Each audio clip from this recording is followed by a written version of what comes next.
কিন্তু এই যে মেয়ে, তুমি যে 8-10টা ছেলের সাথে জেনা করেছো, তোমার ইজ্জতের কি হবে? তোমার যে সতীত্ব তুমি নষ্ট করেছো।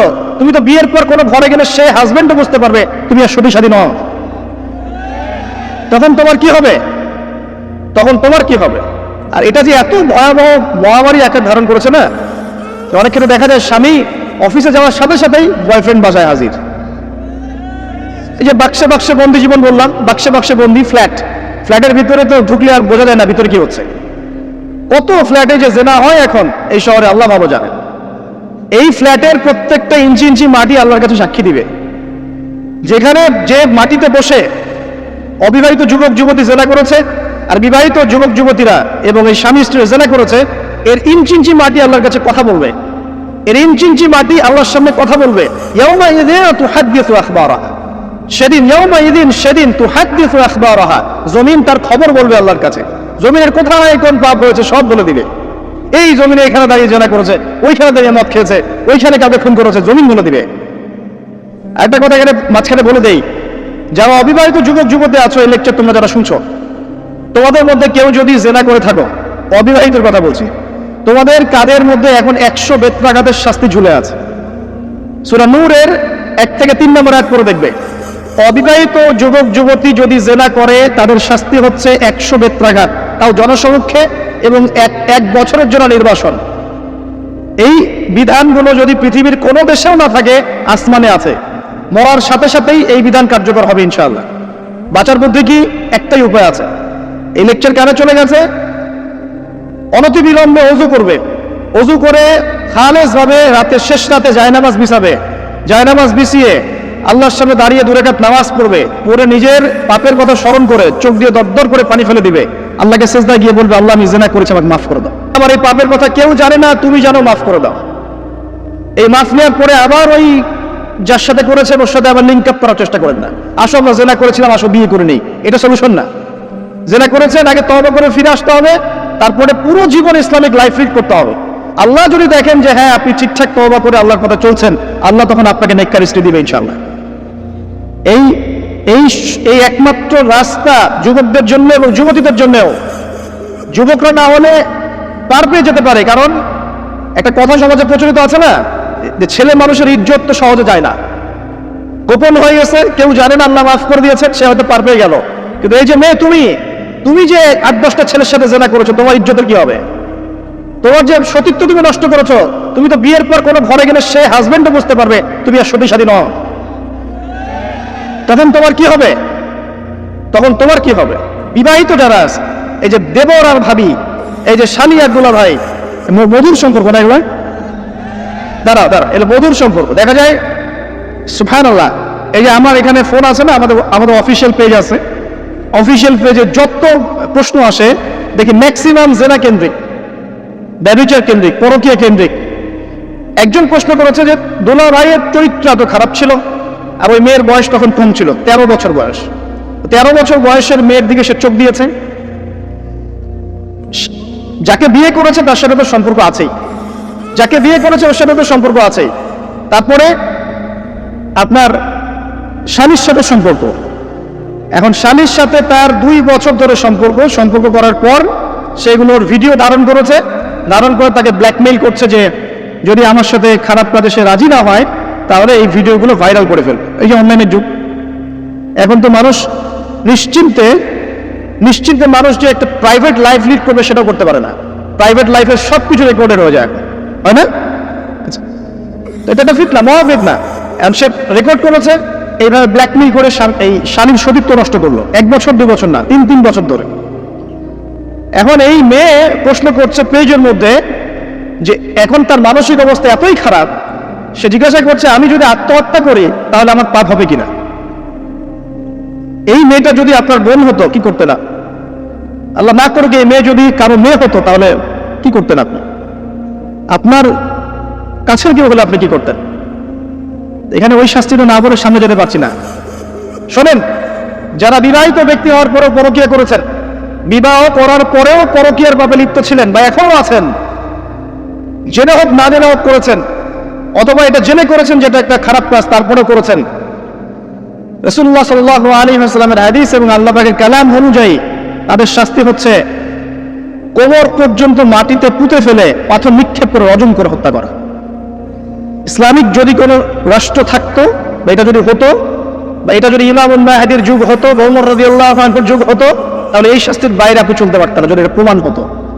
এই শাস্তি যদি দুনিয়াতে কার্যকর নাও হয়, আপনি যদি তওবা না করে মারা যান, তাহলে কিয়ামতের মাঠে এই শাস্তি আপনি ভোগ করবেন। খুব মজা লাগছে পরকীয়া করতে?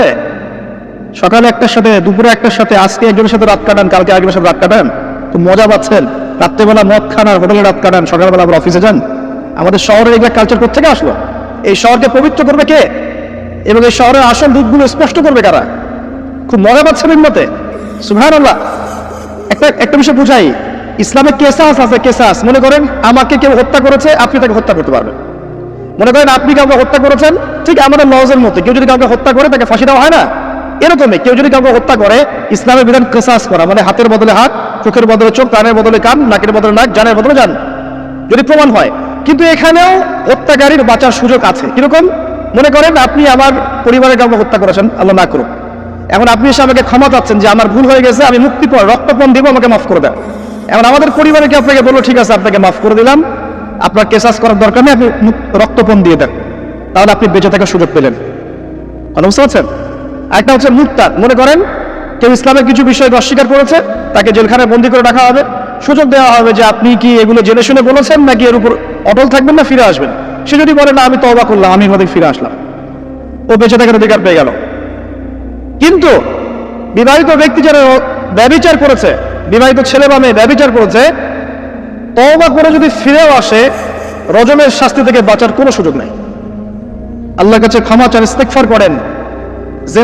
জেনার ফলশ্রুতিতে সমাজে মহামারী নেমে আসে। জেনা, পরকীয়া, অশ্লীলতার কারণে সমাজে এমন সব রোগ ব্যাধির উদ্ভব হয় যেগুলো কখনো ছিল না। এই শহরটা জেনার শহর। আমাদের এই ঢাকা শহর জেনার শহর। আপনাকে এটা বোঝার জন্য আমার লেকচার না শুনে আপনি পেপার পত্রিকা ঘাটেন, অনলাইন সার্চ করেন, দেখবেন এই শহরে আনাচে কানাচে জেনা হয় এবং ওপেন জেনা হয়, মানুষ জেনাকে হালাল মনে করে। এই শহরের যুবক যুবতী যারা একে অপরের সাথে বয়ফ্রেন্ড গার্লফ্রেন্ড কালচারে লিপ্ত আছে, এটাকে তারা হালাল মনে করে, কেউ হারাম মনে করে না। কত বড় সাহস দেখায়। আর রাস্তা দিয়ে আমরা হেঁটে গেলেও বয়ফ্রেন্ড গার্লফ্রেন্ড এসে আমাদেরকে সালাম দেয়, হুজুর আমাদের জন্য একটু দোয়া করেন। তো প্রত্যেকটা পার্কে পার্কে যাবেন, এই যে আপনাদের রেস্টুরেন্টগুলোতে যাবেন, দর্শনীয় যে স্পটগুলো সেখানে যাবেন, বেধার সে জেনা হচ্ছে, জিনা আর জেনা। আমি এই যুগের কথাই বলছি। নবী সাল্লাল্লাহু আলাইহি ওয়াসাল্লাম বলছেন, আমাদের নবী বলছেন, আমার উম্মতের একটা অংশ, সবাই না, আমার উম্মতের একটা অংশ অবশ্যই জেনাকে হালাল করে নেবে, অবশ্যই মদকে হালাল করে নেবে, মদ পান করবে কিন্তু মদের নাম অন্য দিবে, এবং তারা গান বাজনা, বাদ্যযন্ত্র, নর্তকীদেরকে হালাল মনে করে নিবে।